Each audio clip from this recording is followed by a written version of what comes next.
Praise the Lord friends. हम जो 2 वचन तक पहुँचे थे, इब्रानी के पहले अध्याय के 2 वचन तक पहुँचे थे। अब हम तीसरे वचन में जाएंगे और वहाँ से भी हम रेफरेंस को ही पढ़ेंगे। बहुत ज़रूरी रेफरेंस है वो सब, इसके लिए हमको वो पूरा पढ़ना है। ऐसे ही जस्ट आंखें घुमा लिए और कुछ बाइबल पढ़ लिए, ऐसा नहीं जाना है हमको। इब्रानी की पत्री से हमको एक एक वचन का गहराई से होकर निकलना है। ठीक है, अब हम जाएंगे इब्रानी की पत्री के पहले अध्याय का दूसरा वचन क्या कहता है। इन दिनों के अंत में हमसे पुत्र के द्वारा बातें की, जिसे उसने सारी वस्तुओं का वारिस ठहराया और उसी के द्वारा उसने सारी सृष्टि रची है। इसका ये जो रेफरेंस बताता है ड्यूटनोमी का व्यवस्था विवरण का 4 अध्याय का 30 वचन लिखा है। अंत के दिनों में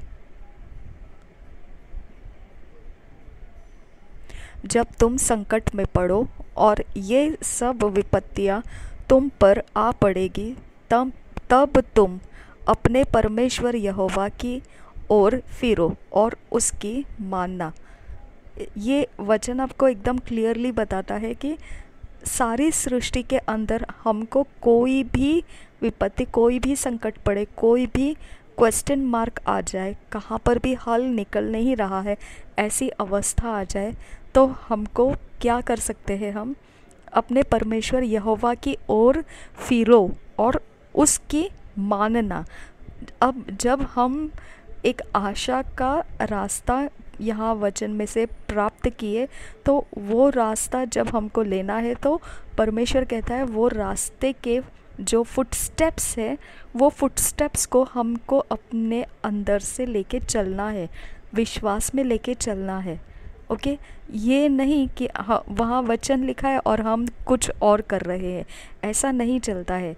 यहाँ हमको यहोवा हमारी विपत्ति को सॉल्व करता है और उसके पास आने से वो कहता है वो बातें हमको मानना है।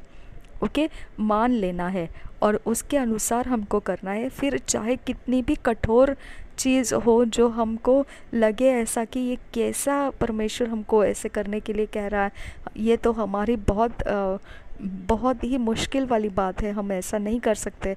आपको ऐसा नहीं करना है। आपको परमेश्वर का वचन ऐसा कोई भी चीज़ करने के लिए नहीं कहता है जो एक अमानुष जैसा रहता है, अधर्मी जैसा रहता है, विकेडनेस, दुष्टता जिसको कहते हैं, ऐसा कुछ भी परमेश्वर करने के लिए नहीं कहता है। ओके, अधर्म से परमेश्वर नफरत करता है।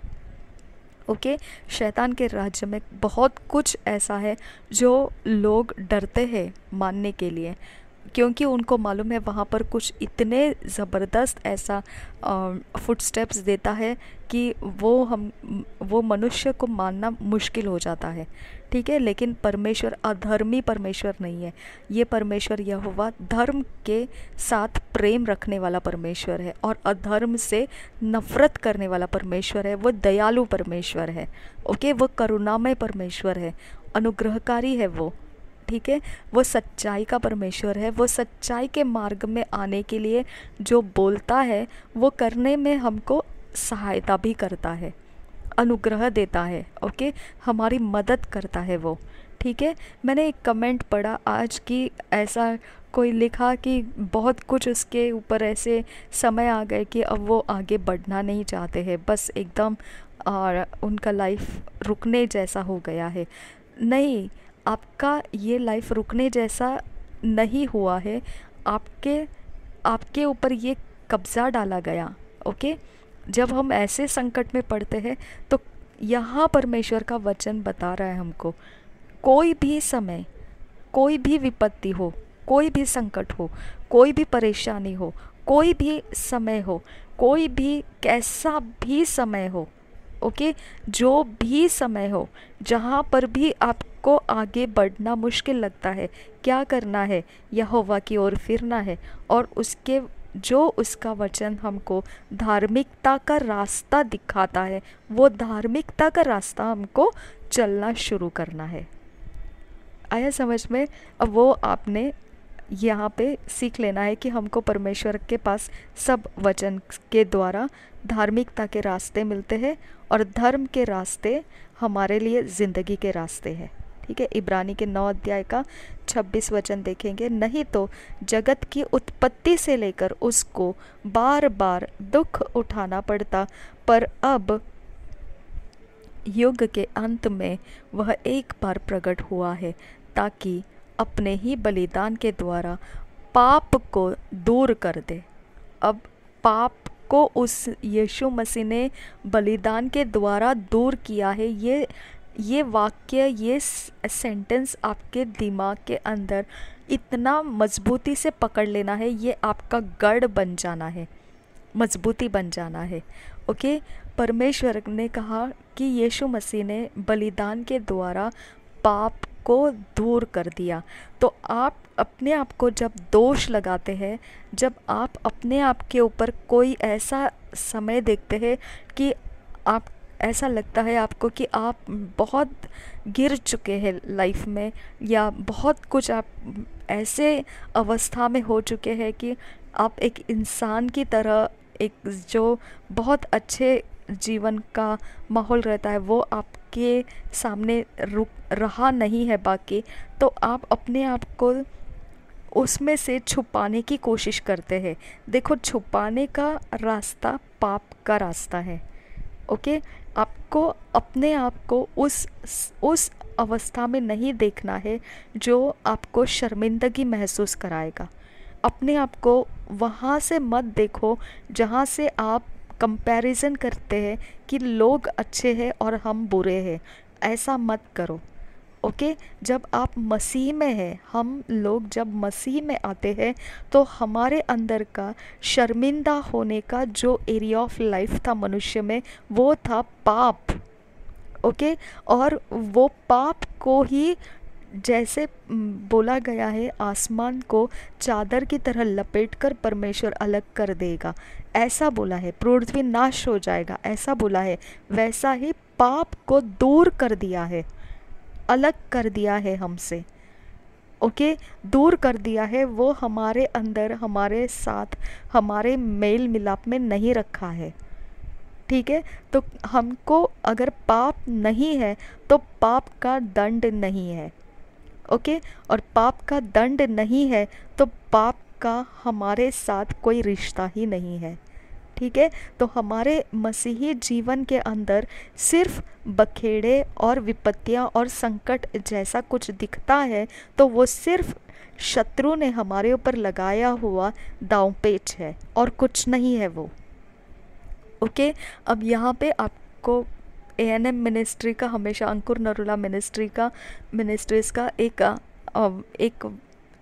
ऐसा सेंटेंस हमेशा मुझे बहुत इनकरेज करता है। अब वहाँ पर प्रचार करते समय बोल रहे थे कि अब कोर्ट या लॉ, ओके, कानून के पास ये कायदा तो है कि अगर समझो घर के पेपर्स अपने नाम पर है, ओके, तो कानून आपको, कायदा आपको, लॉ आपको एग्री होता है कि घर आपका है।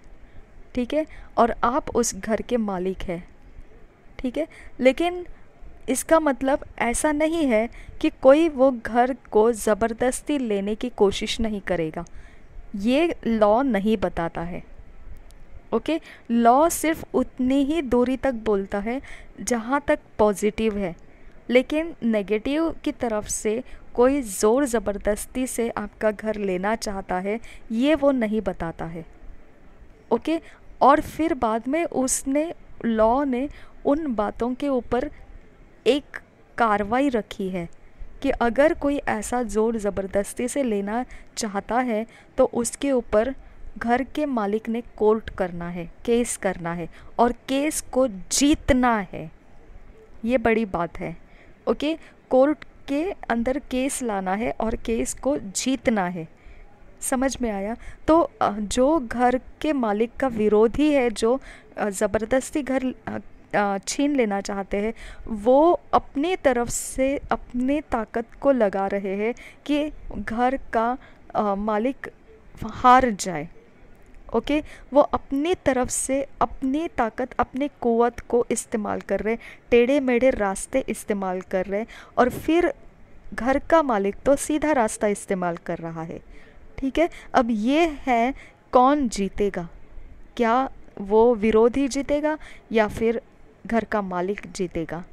ठीक है, अब इस जगह में न्याय करने वाला जो न्यायाधीश रहेगा, वहाँ पर आपको सामना करना है कि आपका केस मजबूती से वहाँ पर जीत लिया जाए। आप किसके ऊपर निर्भर रहेंगे फिर? एडवोकेट के ऊपर, है ना। न्यायाधीश किसका सुनता है? एडवोकेट का सुनते हैं। ओके, तो इसकी वजह से न्यायाधीश के हाथ में है कि आपका घर आपके पास लौट कर आ जाए। तो हमारे लिए परमेश्वर का न्यायाधीश कौन है? परमेश्वर के राज्य में हमारे लिए न्यायाधीश कौन है? परमेश्वर खुद न्यायाधीश है। हमारा विरोधी कौन है? शैतान हमारा विरोधी है, अधर्म हमारा विरोधी है। अब हमारी खातिर केस कौन लड़ रहा है? हमारी खातिर प्रभु यीशु मसीह केस लड़ रहा है। ओके, तो वो हमको जीत देता है, वो हमको न्यायाधीश के सामने निष्कलंक निरुपद्रवी ठहराता है। ओके, वो हमारे खातिर परमेश्वर के सामने बलिदान दे चुका है। ओके, तो अब हम पाप में नहीं है, हम पाप नहीं है, हम में अभी पाप नहीं है। ठीक है, अब हम में क्या है? हम में कोई विपत्ति, कोई संकट, कोई प्रकार के गलत बातें, शत्रु विरोधी ज़ोर ज़बरदस्ती से घुसपैठी करा के डालता है। ओके, घुसपैठी के रास्ते मैंने आपको बताए कौन से रास्ते हैं। ओके, सोल के रास्ते, बॉडी के रास्ते वो हमारे ऊपर घुसपैठी करता रहता है, स्पिरिट के रास्ते वो नहीं कर सकता है। ओके, तो इसकी वजह से हमारे साथ कुछ भी रहे, हम पाप नहीं है हम में अभी। ओके, क्योंकि परमेश्वर को बलिदान मिल चुका है पाप को दूर करने का। अब मनुष्य पाप के अधीन नहीं है, तो परमेश्वर पाप से नफरत करता है। ओके, और पाप है वहाँ परमेश्वर नहीं है। ठीक है, पाप जहाँ है वहाँ पर परमेश्वर पाप छोड़ देने का अनुग्रह भेजता है। ठीक है, अब आपके पास पाप ही नहीं है, फिर अनुग्रह का ज़रूरत क्या रहा आपको? पाप से दूर रहने का। ओके, ये जो ज़ोर ज़बरदस्ती छीन छान करते हैं, ये जो दुष्ट के राज्य के, अधर्म के राज्य के जो भी काम हमारे खिलाफ किए जाते हैं, उससे दूर रहने का हमारे ऊपर अनुग्रह दिया है परमेश्वर ने। ओके, और ये एरिया ऑफ लाइफ है कि आपको शर्मिंदगी है ही नहीं। आप नए सृष्टि है, आपका शरीर, आपका प्राण और आपका आत्मा नया सृष्टि के आधार से चलाया जाना है। पवित्र परमेश्वर को जीविता बलिदान होकर चलाया जाना है। ओके, तो इसकी वजह से आपके पास पाप नहीं है अभी। ये आपको ये वचन से अपना स्ट्रॉन्ग होल्ड बना लेना है, आपकी मजबूती बनाना है। कोई आपको गिरते हुए नज़रों से नहीं देखना है। अगर कोई हिम्मत करता है आपकी निंदा करने का, हिम्मत करता है आपके रेप्यूटेशन को गंदगी से उछालने का, ऐसा कुछ भी अगर करता है, तो इतना ही सोचिए कि वो ढाढ़स कर रहा है हमारे पास जो नहीं है, वो बातों को वो हमारे ऊपर थोप रहा है। जो हम में नहीं है वो बातें हमारे ऊपर वो थोप रहा है। वो सिर्फ हिम्मत कर रहा है, वो सिर्फ हिम्मत कर रहा है, और कोई उसके पास ऐसा दम नहीं है कि वो उन बातों को लेकर हमको गिरा सकेगा। उसके पास कोई दम नहीं है, क्योंकि हम सच्चाई में है, और जो विरोधी से हमारे ओर आ रहा है वो झूठा है। ओके, और हमारा एडवोकेट कौन है? प्रभु यीशु मसीह है। न्यायाधीश कौन है? परमेश्वर है। तो जंग तो हमारी ओर से ही जीतना है। ओके, शत्रु हार जाता है। इसके लिए वाटर बैप्टिज्म, पानी में डुबकी लगाकर बपतिस्मा लेना, और फिर पिता पुत्र पवित्र आत्मा के नाम से बपतिस्मा बोल रही हूँ मैं। और दूसरा पवित्र आत्मा का बपतिस्मा, ओके, आग का बपतिस्मा, ये हमारे साथ होना ज़रूरी है। ये हमको वो जंग जीतने का, सच्चाई का जंग हमारी ओर से है, वो हम जीतना है, ये हमको प्राप्त होता है। अगर ये एरिया ऑफ लाइफ में आपके पास वाटर बैप्टिज्म नहीं है या पवित्र आत्मा का अभिषेक नहीं है, ये कहीं पर भी आप अधूरा महसूस कर रहे हैं, तो आपको उसे ले लेना है, प्राप्त कर लेना है। ओके, अगला वचन देखते हैं, पहला पतरस पहला अध्याय 20 वचन। उसका ज्ञान तो जगत की उत्पत्ति के पहले ही से जाना गया था, पर अब इस अंतिम युग में तुम्हारे लिए प्रकट हुआ।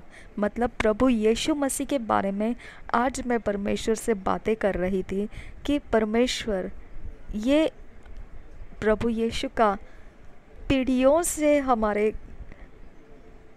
इस पृथ्वी के ऊपर हज़ारों साल से पहले, 2000 साल पहले से चर्चाएं चल रही है, लेकिन हमारे पीढ़ियों के अंदर से ये आज हमने उद्धार को देखा है।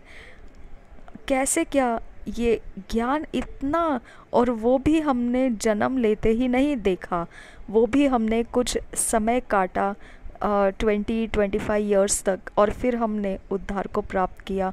तो आपको समझ में आना चाहिए कि इतने समय फिर हमारे अंदर प्रभु यीशु मसीह का ये उद्धार का ज्ञान कैसा रहा, छुपा हुआ। ओके, परमेश्वर ने उसको हमारे ऊपर ओपन नहीं किया। ठीक है, तो यही सीक्रेट है कि अधर्म के काम करने वाले जो लोग हैं उनके ऊपर प्रभु यीशु मसीह का महत्व नहीं है। ओके, ये ज्ञान उनके अंदर नहीं है। ओके, अगर हमने उनको यीशु मसीह के बारे में बोला तो वो उसे मानेंगे नहीं, क्योंकि परमेश्वर ने उनको उस ज्ञान रहित रखा है। ओके, आज हमने इस ज्ञान को पाया है तो हम नाचते हैं, झूमते हैं, तालियां बजाते हैं, आवाज़ मार मार कर यीशु मसीह के नाम को पुकारते हैं और आनंद उठाते हैं कि ये वो प्रभु है जिसने हमारा उद्धार किया। ओके, जीवित प्रभु को, मुर्दों में से जी उठा प्रभु यीशु को हम इतना ऊंचा उठाते हैं, एकदम अपने दिलो जान से उसको प्यार करते हैं। ओके, लेकिन ये ज्ञान उस समय कहाँ था जब हम स्कूल में पढ़ाई कर रहे थे? उस समय कहाँ था जब हम कॉलेज की पढ़ाई कर रहे हो? उस समय कहाँ था जब हम स्कूल में से बाहर निकले, कॉलेज में आए, जॉब पे लग गए? क्या, कहाँ था ये ज्ञान उस समय? ओके, वो समय हमारे अंदर वो ज्ञान दुनिया में है, फिर भी हमने उसको परमेश्वर की ओर से पाया नहीं था। ओके, इसके लिए हमको ये बात ध्यान में आना चाहिए कि आज भी दुनिया के अंदर अधर्म के राज्य में लोग इसीलिए पड़े हुए हैं क्योंकि उनके ऊपर ये उजियाला परमेश्वर ने रिलीज़ नहीं किया है। ओके, तो ये उजियाला हम तक पहुंचा है, तो इस उजियाले को हमने उनके तक पहुंचाना है। ओके, वो अधर्म करते हैं, हमको नफ़रत होती है। ठीक है, हमारा दिलो दिमाग सटक जाता है जब उनके ऐसे गंदे काम देखेंगे तो। ओके, अगर कोई पूछेगा मुझे ऐसा कि तू क्या चाहेगी उनके बारे में, तो सबसे पहला मैं कहूँगी उनके नाश हो जाए सत्यानाश हो जाए ओके, क्योंकि इतने घिनौने काम वो करते हैं। ओके, तो लेकिन यहाँ परमेश्वर का वचन क्या कहता है कि वो ज्ञान है। ओके, वो ज्ञान है प्रभु यीशु मसीह, और वो जगत के उत्पत्ति के पहले से मौजूद था, लेकिन अभी उसके बारे में हमको मालूम पड़ा, अभी उसके बारे में हमने समझना शुरू किया है। ठीक है, तो यहाँ पे हमको समझ में आना चाहिए कि अधर्म करने वाले मनुष्य जाति के साथ हमको सुसमाचार के जूतों का इस्तेमाल करना है। हम जहाँ कहीं पर भी जाएंगे हमें सुसमाचार का ज्ञान वहाँ पे फैलाना है। ओके, वो मानेंगे या वो नहीं मानेंगे, अलग बात है। हमको सुसमाचार के जूतों का इस्तेमाल करना है, ये भी हमारे हथियार का एक एरिया ऑफ लाइफ है। ओके, अब वहाँ जो आपको स्वीकारता है, जो आपके ज्ञान को स्वीकारता है, सुसमाचार के ज्ञान को ले लेता है, आपने समझ जाना है कि आप परमेश्वर का उजियाला उसने पकड़ लिया। ठीक है, ऐसा परमेश्वर का ये वचन कहता है कि हमने उसके ज्ञान को उत्पत्ति से पहले था, फिर भी हमने उसको नहीं समझा। तो हमने ये कमज़ोर अवस्था को समझना है कि हमें ज्ञान अभी भी खुलवाते जाना है। ओके, अभी भी हमारे पास वचन ऐसे पड़े हुए हैं कि उसके नीचे रहस्य है, बड़े बड़े रहस्य है जो हम नहीं समझ पाते हैं।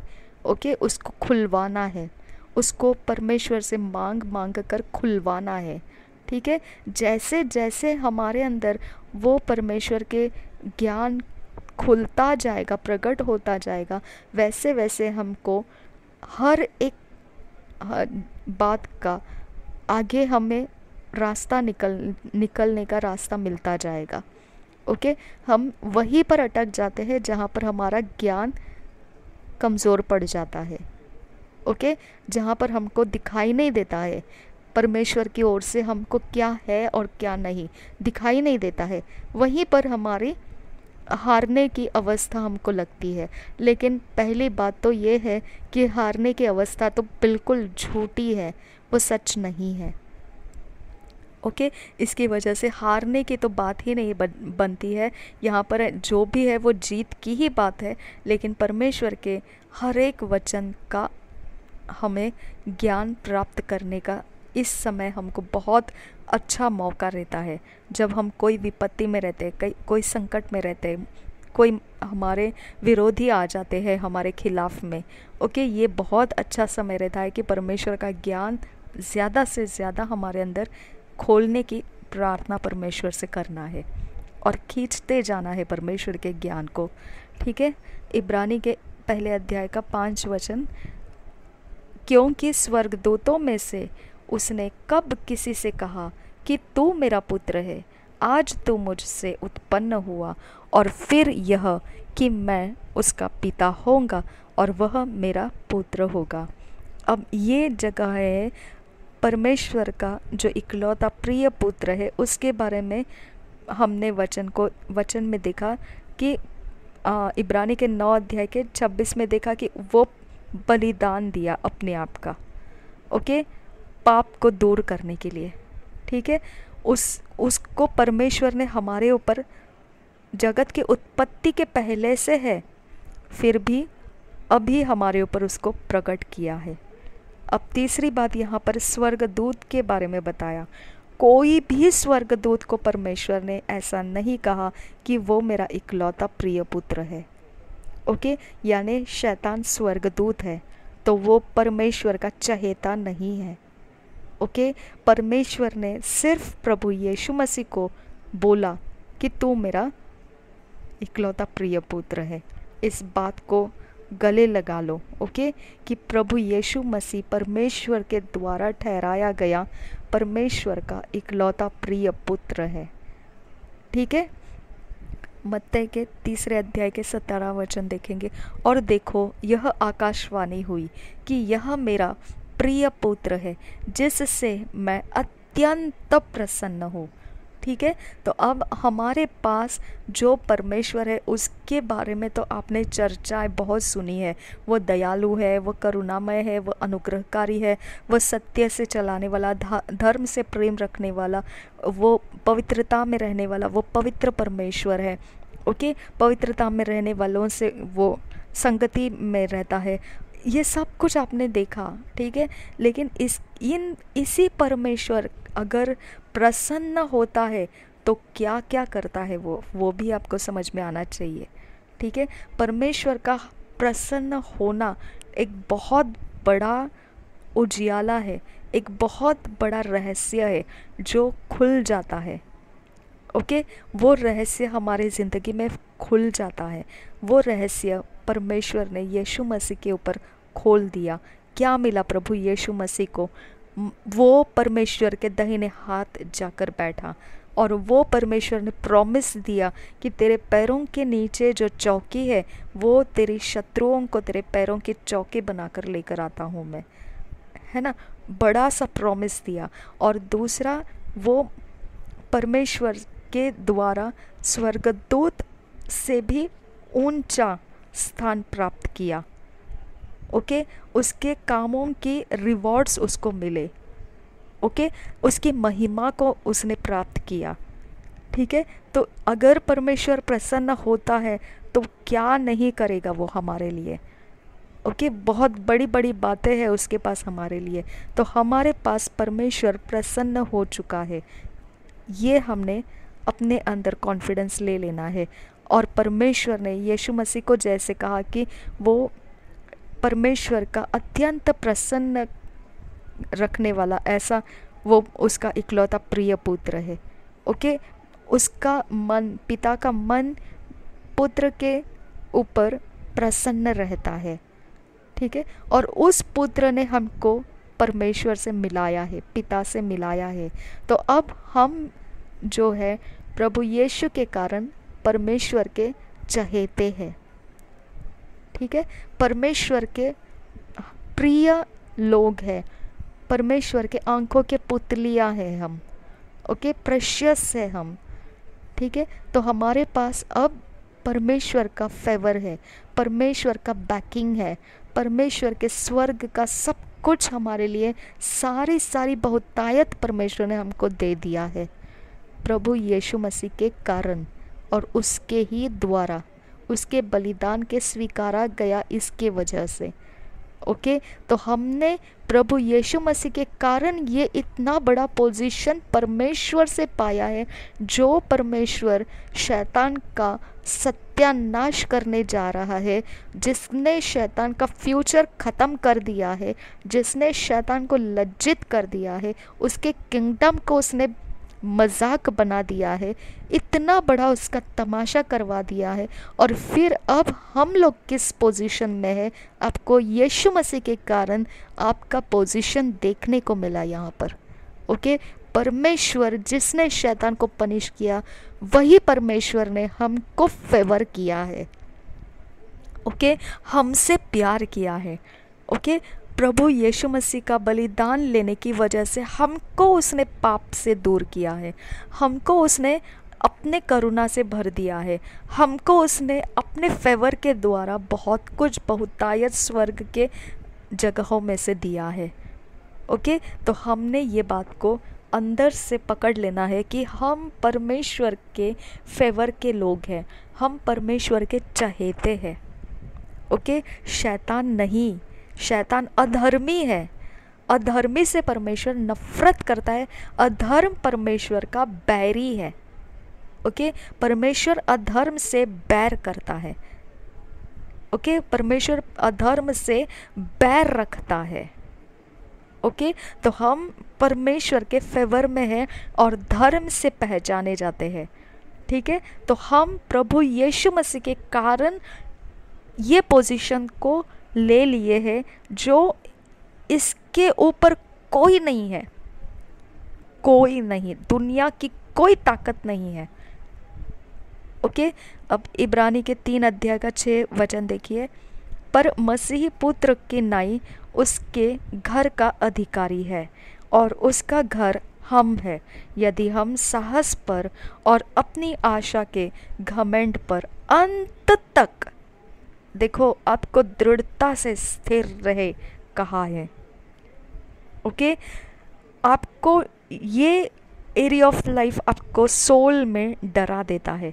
जब आप मुश्किल में पड़ जाते हैं, तितर पितर हो जाते हैं, आप हड़बड़ी में हो जाते हैं, गड़बड़ी में फंस जाते हैं, आपको ये सारा चीज़ क्या हो गया, अटैक किया है। कहाँ से किया? सोल में से किया। ओके, अब आपके पास क्या है? साहस से, आशा के घमंड पर दृढ़ता से स्थिर रहना है, क्योंकि यीशु मसीह हमारे अंदर है, हम उसका घर है, हमारे सोल के अंदर क्या एंट्री किया है, कैसा एंट्री किया है, कैसा तमाशा लगाया है, कैसा दुष्ट क्या खेल खेल रहा है, ये सब कुछ का हिसाब लेने के लिए हमारे अंदर का जो अधिकारी है वो है प्रभु यीशु मसीह। ओके, तो हमारा मैरिज है क्या? नहीं। हमारे रिश्तेदार है? बिल्कुल नहीं। ओके, हमारा कुछ है? कुछ भी नहीं है। ओके, हम किसके हैं? प्रभु यीशु मसीह के हैं। ठीक है, तो जो कुछ हमारे पास है वो क्या है? सिर्फ हम उसके देखभाल करने वाले लोग हैं। ओके, तो अब आपको और हमको ये समझ में आना चाहिए कि हमारा सब कुछ जो कुछ भी है वो सब कुछ का अधिकार रखने वाला कौन है? यीशु मसीह है। हमने मैरिज क्यों किया? हम प्रभु यीशु मसीह का घर है, हमने मैरिज किया है। तो अब ये मैरिज किसका है? ये घर किसका है? प्रभु यीशु मसीह का। तो मैरिज किसकी है? प्रभु यीशु मसीह की है। ओके, अगर ये बात हमने समझा नहीं, हमारी ब्लेसिंग्स किसकी है? हमारे शरीर प्राण आत्मा के लिए। तो ये शरीर प्राण आत्मा किसके लिए है? यीशु मसीह के अधिकार में है। तो हमारी ब्लेसिंग किसके अधिकार में है? प्रभु यीशु मसीह के अधिकार में है। ओके, शैतान घुसपैठी करता है तो किस में घुसपैठी करता है? प्रभु यीशु के घर में घुसपैठी करता है। ओके, तो अधिकारी कौन है? मसीह। ओके, यीशु मसीह, उसका हम घर है, अधिकारी है वो। ओके, फिर हमको कोई प्रॉब्लम है क्या? नहीं। फिर किसने इसके बारे में किसने क्या करना है? प्रभु यीशु ने करना है। ओके, यदि हम साहस पर और अपनी आशा के घमंड पर अंत तक दृढ़ता से स्थिर रहे। ओके, अपने स्थितियों को देखकर लाचार नहीं होना है। ओके, क्योंकि हमारी स्थिति जो भी है, हमारे स्थिति के विरोधी जो है वो विरोधियों ने हमको ये स्थिति दिया है। ओके, ये स्थिति परमेश्वर ने 100% नहीं दिया है। परमेश्वर हमसे प्रसन्न है, परमेश्वर हमसे प्रेम करता है। ओके, ये परिस्थिति, ये समय, ये सारा माहौल हमारा नहीं है, ये हम पर थोपा गया है, लादा गया है। आया समझ में? अब क्या करना है? दृढ़ता से स्थिर रहना है। ओके, इस घर का मालिक जिंदा है, इस घर का मालिक प्रभु यीशु है, वो जिंदा है, वो अधिकारी है। ओके, उसके लिए स्वर्गदूत को वो बुला के ला सकता है, तो हमारे लिए वो वही करेगा जो वो खुद के लिए करता है। ठीक है, उसके लिए वो परमेश्वर के आत्मा के द्वारा सब कुछ करता है, परमेश्वर के उंगली के द्वारा वो करता है, तो वही वो हमारे लिए भी करता है। जो वो खुद के लिए करता है वही हमारे लिए वो करता है। आया समझ में? तो ये एरिया ऑफ लाइफ है आपका। हर एक नेगेटिवनेस, हर एक नकारात्मक, हर एक आपकी गिरी हुई बातें यहाँ ख़त्म हो जाती है, क्योंकि आप अपने आप के हैं ही नहीं। तो अपने आप का आप क्या करेंगे? आप किस हक से आप अपने आप का कोई फैसला करेंगे? कौन सा अधिकार है आपके पास? कुछ भी नहीं है। ओके, आपका अधिकार प्रभु यीशु मसीह के हाथ में है, आप नहीं। प्रभु यीशु मसीह आपका अधिकारी है। अभी ये सच्चाई जब हमको मालूम रहेगा तभी हम शैतान का मुकाबला करते हैं। ओके, हम स्टीवर्ड्स हैं। ओके, हम स्टीवर्ड्स हैं, हम उसके सिर्फ देखभाल करने वाले लोग हैं। सारी चीज़ों की हम देखभाल करते हैं, जो भी हमारे साथ जुड़ा हुआ है सब चीज़ों की हम देखभाल करते हैं। दैट्स ऑल, हम स्टीवर्ड्स है, इतना ही है हमारे पास। ओके, अब इब्रानी के 5 अध्याय का 8 वचन देखिए। और पुत्र होने पर भी उसने दुख उठा कर आज्ञा माननी सीखी। अब आज्ञा मानना है तो उसने परमेश्वर का प्रिय पुत्र है, ये पोजीशन को लेके लाड़ प्यार नहीं जताया, ठीक है। उसने अपने हैसियत के अनुसार ज़िंदगी नहीं जिया, ओके। उसने विरोधियों का विरोध सहा, ठीक है। उसने विरोधियों के द्वारा जो उसको उठाना था वो उठाया, ओके। लेकिन परमेश्वर ने अगर कहा माफ़ कर दो तो उसने माफ़ कर दिया। परमेश्वर ने अगर कहा फाइट करो, उसने फाइट किया। परमेश्वर ने अगर कहा चलो आगे तो वो चला। परमेश्वर ने कहा रुक जाओ तो वो रुक गया। अपनी मनमानी नहीं की उसने, ओके। तो उसका सोल उसमें बेइज्जत होता था, उसका सोल उसमें, उसका सेल्फ रिस्पेक्ट खो जाता होगा। उसका जो भी वो एक सोल के ऊपर जो भी उसका एक क्या कहते हैं, एक रोशनी होती है, एक चमक होती है, वो सब उसने गंवाने को तैयार रहा। कोई प्रॉब्लम नहीं है, ओके। वो सब दिखावा जो भी रहेगा, चमक रहेगा, वो सब वो खोने को तैयार रहा, बेइज्जत होने को तैयार रहा। और परमेश्वर जो कहता है वो करने के लिए हमेशा आज्ञा मानता गया, ठीक है।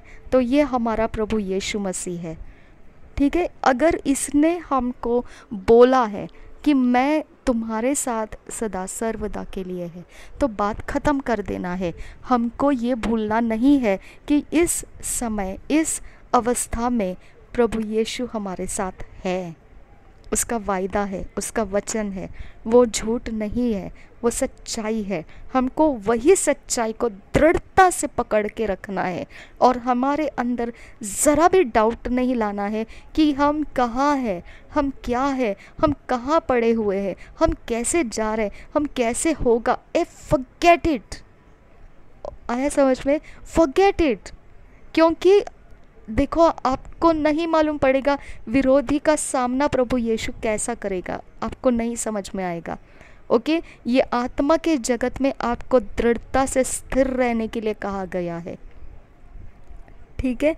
अब आगे देखिए इब्रानी के 7:28 वचन को, क्योंकि व्यवस्था तो निर्बल मनुष्यों को महायाजक नियुक्त करती है, परंतु उस शपथ का वचन जो व्यवस्था के बाद खाई गई उस पुत्र को नियुक्त करता है जो युगानुयुग के लिए सिद्ध किया गया है।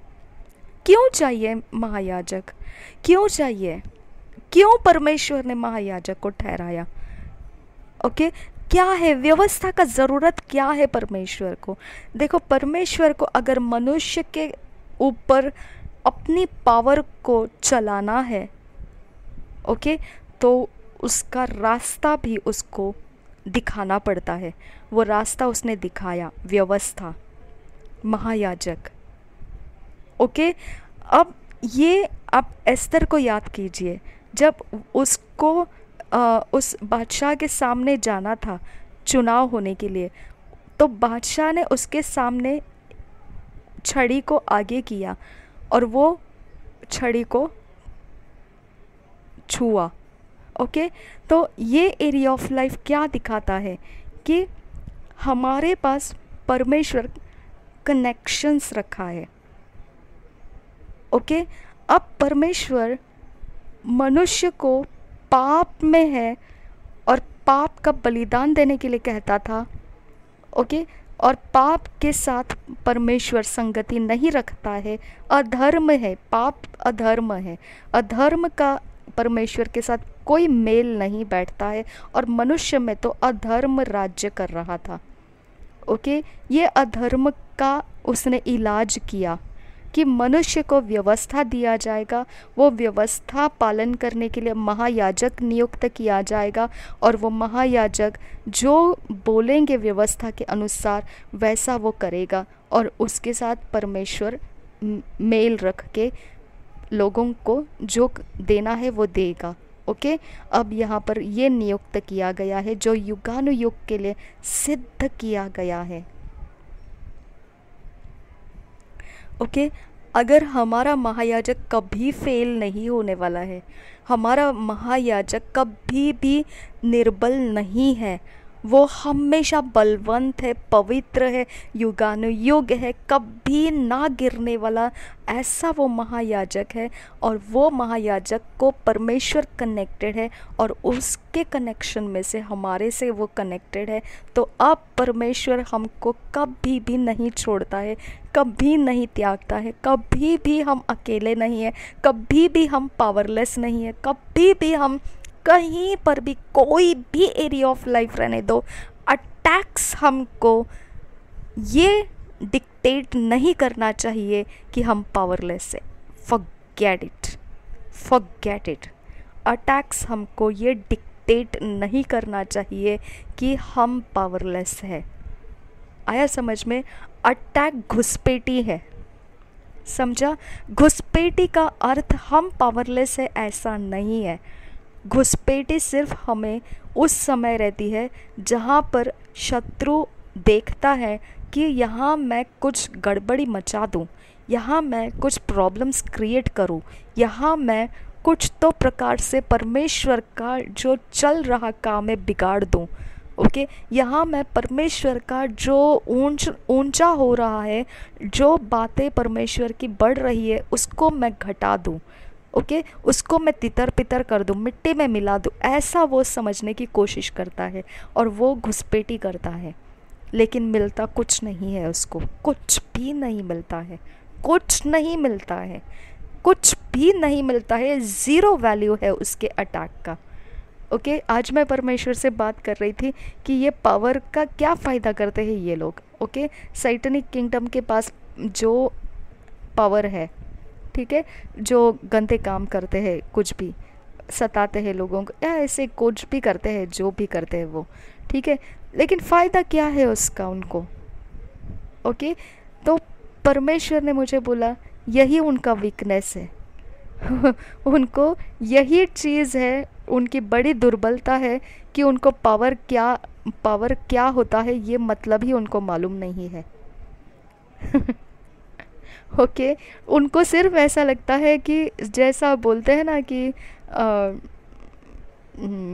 अब ऐसे मुहावरे ऐसे नहीं बोलूँगी मैं, ऐसे कुछ भी, लेकिन जिसको ज्ञान ही नहीं है, ओके, उसके हाथों में अगर आप कुछ दे देते हैं, वो सिर्फ उससे वो अम्यूज़ होता है, अमेज़ होता है, सिर्फ अचंभित होता है, चलो ये चल रहा है काम, ओके ओके, ये ऐसा करने से ऐसा हो रहा है, ओके वैसा करने से, बस वो मज़ा लेते हैं। और या तो फिर वो उसमें कुछ और ज़्यादा कुछ करने की कोशिश करते हैं, लेकिन उनका कोई प्रॉफिट ही नहीं है उसके अंदर, कुछ भी प्रॉफिट नहीं है। अगर आप मेरे बारे में सोचेंगे, डे एंड नाइट मेरे पीछे पड़े रहते हैं कोई ना कोई अटैक्स के ऊपर अटैक्स, अटैक्स के ऊपर अटैक्स, जैसा सीरियल अटैक्स लगाया है।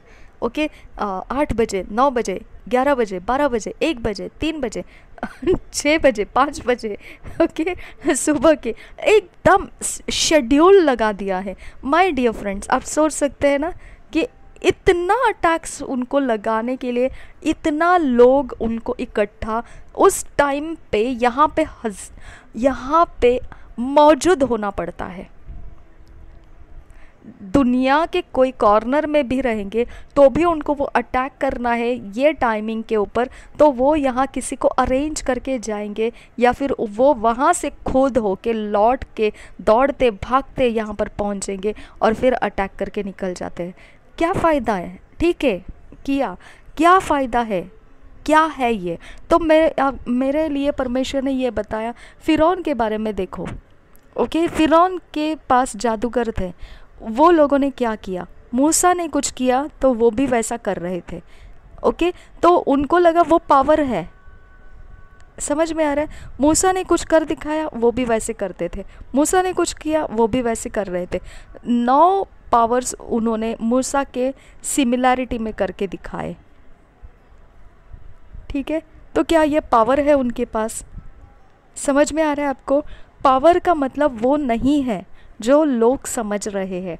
ओके, कुछ कर दिखाना मतलब पावर है, ऐसा नहीं है, ऐसा नहीं है। ओके, पावर का मतलब बहुत डिफरेंट है। पावर का मतलब गॉड के बारे में सोचो, वो जनरेट करता है, वो ऑपरेट करता है, वो डिस्ट्रॉय करता है। समझ पे आया? ये 3 चीज़ों का कोई हिसाब कोई चेंज नहीं कर सकता है। वो जनरेट कर सकता है, ऑपरेट कर सकता है, डिस्ट्रॉय कर सकता है। कोई उसकी तुलना में खड़ा नहीं हो सकता है। That is power.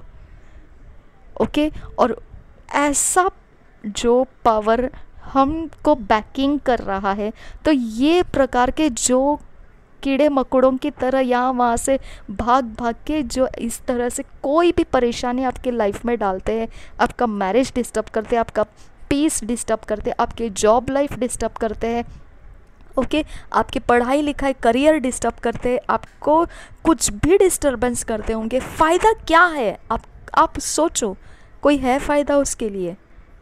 ओके, उसका कोई रिज़ल्ट है उनके लिए?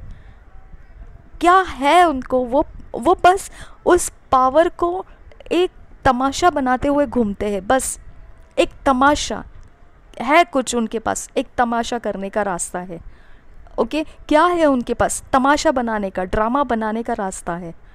ओके, क्या करते हैं वो? ड्रामा बनाने के रास्ते सीखते हैं। है कुछ उनके जनरेशन को? कुछ है? कुछ भी नहीं है, सब कुछ झूठ है। ओके, यीशु मसीह ने कहा शैतान झूठ का पिता है। ओके, झूठ का father of the lies. Okay, वो झूठ का पिता है। वो इनको जो भी बोलता है वो सब झूठ है। इवन जहाँ पर वो जाके कुछ करने का जो सोचते हैं, तो वो सिर्फ स्पिरिट लाइफ को खोलते हैं, इतना ही करते हैं वो। लेकिन जो उसके बाद के वायदे होते हैं, वो वायदे कुछ भी नहीं, वो सब झूठ है। शैतान के पास कुछ है ही नहीं उनको देने के लिए। वो क्या देगा उनको? आया समझ में आपको? ये इतना गहरा अंधकार छाया हुआ है लोगों के अंदर। ये अंधकार को सिर्फ हम लोग बदल सकते हैं, सिर्फ मसीही लोग बदल सकते हैं। इसके लिए हम लोगों को, ऐसे लोगों को नफ़रत नहीं करना है और हमको उनको प्रभु का सुसमाचार देना है, क्योंकि ये ज्ञान उनके पास नहीं है कि वो फ्यूचर में नहीं जी रहे हैं। ओके, वो फ्यूचर में नहीं है। वो ना पीढ़ियों के द्वारा फ्यूचर में रहने वाले हैं और ना अपने द्वारा, खुद के द्वारा पीढ़ियों में से वो फ्यूचर में नहीं है। वो कहीं पर नहीं है, वो कहीं पर नहीं है, कहीं पर नहीं है, कहीं पर नहीं है। वो पावरलेस से बहुत बड़ी बेइज्जती है उनकी। वो पूर्ण रीति से पावरलेस है। आया समझ में? अगर मेरे पास पैसे नहीं है और अगर किसी ने मुझे कोई ड्रेस खरीद के दिया, फेवर किया, तो इसका मतलब वो ड्रेस लेके मैं अपने आप को ऐसे नहीं बना सकती हूँ कि देखो देखो देखो, मुझे किसी ने दिया, मुझे किसी ने दिया, मुझे किसी ने दिया। फ़ायदा क्या है? वो ड्रेस खराब हो जाएगा। ओके, वो एक दिन सड़ जाएगा, उसकी तो बदबू भी कोई लेने को पसंद नहीं करेगा। इतनी बेकार अवस्था उसकी हो जाएगी। आया समझ में? तो हमको कौन स्पिरिचुअल पावर दिखाता है? वो स्पिरिचुअल पावर है ही नहीं असलियत में। स्पिरिचुअल पावर तो खुद परमेश्वर है, खुद परमेश्वर है। अब समझ सकते हैं? ओके, खुद परमेश्वर स्पिरिचुअल पावर है। स्पिरिचुअल का सारा सब कुछ का अधिकार रखने वाला, अगर वो कुछ कहे तो सब कुछ स्पिरिचुअल में नीचे गिर जाएगा। ओके, अय्यूब के आखिरी के 3 चैप्टर्स आप पढ़ना है, हम पढ़ेंगे उसको। उसकी पावर को मैं याद दिलाऊंगी। ओके, याद दिलाऊंगी, भले भले तरह से मैं याद दिलाऊंगी। ये पावर होता है। क्या बात किया है उसने अय्यूब के साथ, ये पावर होता है। ओके, जस्ट किसी ने कुछ दे दिया, ये चला लिया, कुछ लकड़ी काटी यहाँ वहाँ से, हो गया पावर। कम ऑन, ये पावर नहीं है। ये बहक गए हैं लोग, अज्ञान है, लोग बहक गए हैं। जैसे छोटे बच्चों को खिलौना बहका देता है, वो मम्मी पापा को भी भूल जाते हैं। ओके, उनको गार्डन में लेकर जाओ छोटे बच्चों को, वो इतने वहाँ हो जाते हैं कि उनको अगर कहेंगे घर लौटना है तो वो बोलेंगे बस यहीं पे रुक लो। उनको ये भी नहीं मालूम अंधेरा होगा, कोई नहीं रहेगा वहाँ पर, हमको अकेला रुकना पड़ेगा, सब बच्चे घर चले जाएंगे, हमको भी घर जाना चाहिए, ये ख्याल ही नहीं रहता है उनके सोच में। वो सिर्फ इतना ही देखते हैं, बस हमको पसंद आया है वहीं पे रुकना है। कब तक, कहाँ तक? ओके, उनको अंदाज नहीं है, फ्यूचर नहीं है गार्डन में। ओके, तो इस तरह से हमको समझ में आना चाहिए कि हम ये दुष्ट लोगों के हथियार का मुकाबला भले तरह से करना है, समझदारी के साथ करना है। ओके, उनके हथियार का हमको कोई लेन देन नहीं है, क्योंकि वचन कहता है जितने हथियार तेरे हानि के लिए बनाए जाएंगे उनमें से कोई सफल नहीं होगा। जो लोग मुद्दई होकर तुझ पर नालिश करेंगे उन सबों से तू जीत जाएगा। मैं तुझे दुष्ट के हाथ से बचाऊंगा, उपद्रवी लोगों के पंजों से छुड़ाऊंगा।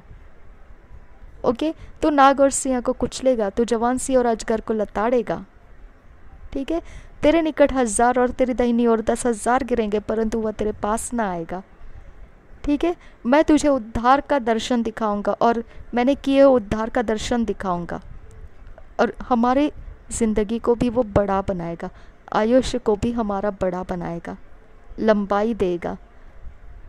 ओके, इतना भला परमेश्वर है कि हम उसकी टेस्टिमनी है, गवाही है कि उसमें कोई अधर्म नहीं है।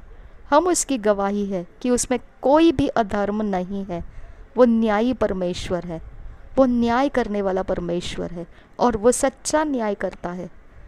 ओके, इतना स्पिरिचुअल किंगडम के अंदर आने के बाद अगर आप लोग अपनी परिस्थितियों को लेके एक दुर्बल अवस्था को दिखाना शुरू करते हैं तो मूर्खता है फिर वो।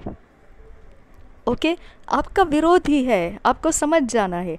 आपका ब्लेसिंग के साथ मैसअप करना उसका काम है। ओके, आपके शांति के साथ मैस करना उसका काम है। ठीक है, आपका विरोध ही है वो, उसने काम पर लगाया है लोगों को। ठीक है, आप उसके पीछे स्ट्रगल नहीं करना है, आप उसके पीछे सर दिमाग लगा के हैरान परेशान नहीं होना है। ओके, वो जितना दूरी तक लेकर जाएगा जाने दो, कोई प्रॉब्लम नहीं है। हमको परमेश्वर में बढ़ना है, क्योंकि हमें दृढ़ता से स्थिर रहने के लिए कहा है परमेश्वर ने। ओके, और वही हमारा एंड रिजल्ट तक रहना चाहिए। दृढ़ता से स्थिर रहो, बस हिल जाने दो, सारे ब्लेसिंग्स हिले, कोई प्रॉब्लम नहीं, कुछ भी कहीं पर भी कैसा भी रहे, दृढ़ता से स्थिर रहो। ये हमारा बैकग्राउंड है, ये हमारा फाउंडेशन है, ये हमारी असलियत है। ओके, बेनकाब करो अपनी असलियत को और सही ढंग से अपने आप को देखो, आप और हम कहाँ पर हैं, क्या पोजीशन है स्पिरिचुअल किंगडम में हमारा, कैसे जीते हैं हम।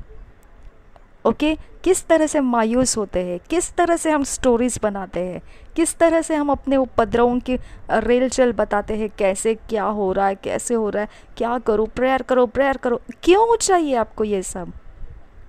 ओके, एक दूसरे के लिए प्रेयर करना ये एक सही बात है, लेकिन आप मायूस होकर अगर कोई परेशानी को बताना शुरू करते हैं तो मुझे अच्छा नहीं लगता है। हम अपने पोजीशन को नहीं देखते हैं। ओके, हमको विरोधी है, और वो विरोधी सिर्फ शैतान के झूठ में फंसे हुए हैं, और कुछ नहीं है उनके पास, कुछ भी नहीं है। आपका मैरिज लाइफ के साथ वो कुछ नहीं कर सकते हैं, सिर्फ आपकी दृढ़ता को ढकेल रहे हैं वो। ओके, आपकी दृढ़ता की स्थिरता को वो अस्थिर बदल रहे हैं, अस्थिर कर रहे हैं। इतना ही कर सकते हैं और कुछ नहीं कर सकते हैं, वो कुछ भी नहीं कर सकते। आपकी दृढ़ता को निर्बल बनाना चाहते हैं, निर्बलता में बदलना चाहते हैं, दैट्स ऑल। कुछ नहीं करना है उनको, और आपके कोई भी चीज़ों से उनको कुछ नहीं करना है, बस आपको डिस्टर्ब कर देना है। आपका फ्यूचर, आपका प्रेजेंट, आपका पास्ट वो लेके सब जगहों से अपने कारोबारी लगा के डिस्टर्ब डिस्टर्ब डिस्टर्ब डिस्टर्ब। आपका समय नहीं जा रहा है, आप प्रभु में बढ़ते जाओ। आपका समय नहीं जा रहा है। ओके, आप प्रभु में बढ़ते जाइए, आप प्रभु में ऊंचे होते जाइए, और दृढ़ता से स्थिर रहिए उसकी सच्चाई में, और घमंड के साथ। ऐसा नहीं लज्जित होकर नहीं, घमंड के साथ परमेश्वर के दृढ़ता में स्थिर रहिए, उसकी सच्चाई में। जो प्रभु यीशु के द्वारा हमको मिला है वो पोजीशन हमारी सच्चाई है, उस सच्चाई में बने रहिए, उस सच्चाई का आनंद उठाइए। ओके, उस सच्चाई के अंदर से अपने आप को देखो, उस सच्चाई के अंदर से ही अपने सारे बातों का फैसला करो। ठीक है, प्रभु यीशु हम सब के साथ बना रहे। अगला रिकॉर्डिंग करती हूँ इसके बाद के वचन के लिए।